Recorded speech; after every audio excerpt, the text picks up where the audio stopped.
পাহাড়ি মানুষদের ডায়াবেটিস এমনিই কম হয়, কারণ ওদের সারা দিনে যতটা তাদের হাঁটতে হয় এবং যতটা শারীরিক পরিশ্রম যায়, সেখানে তাদের যে খাবারটা সম্পূর্ণরূপে বডি দিয়ে ইউটিলাইজ হয়ে যায়। এবং এখানে যে খাবারটা খায় সেই খাবারটাও ভীষণ পিওর। তো সেইখান থেকে এদের ডায়াবেটিস এমনিই কম হয়। যদিও বা কারোর ডায়াবেটিস হয়েও যায়, সেখানে তারা এই রাস্তার ধারে গজিয়ে ওঠা খুব সাধারণ কিছু গাছ থেকে ওরা এক ধরনের ফল সংগ্রহ করে, যেটা ওদের ডায়াবেটিস কন্ট্রোলে হেল্প করে। বর্ষাকালে হয়তো ভিতরে হুম। বড় বড় গাছ, ছোট ছোট গাছ হবে না। এটা কি রোজ খান? না না, সমস্যা নেই। মাঝে মাঝে? মানে যাদের ডায়াবেটিস হয়ে যায় তারা খায়, তাই তো? ও, ভয় নেই, ডর ডর নেই। হ্যাঁ। এটা তো বুকে বানায় না, এটা গাছ। হ্যাঁ, এটা দিয়ে বোকে বানায়।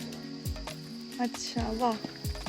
এই গাছগুলোর মূলে এক ধরনের দানা থাকে, যে দানাগুলো খেলে ওরা ডায়াবেটিস কন্ট্রোলে হেল্প করে, এবং পাহাড়ের গায়ে যত্রতত্র গজিয়ে ওঠা এই গাছগুলো পাহাড়িদের কাছে মহৌষধ।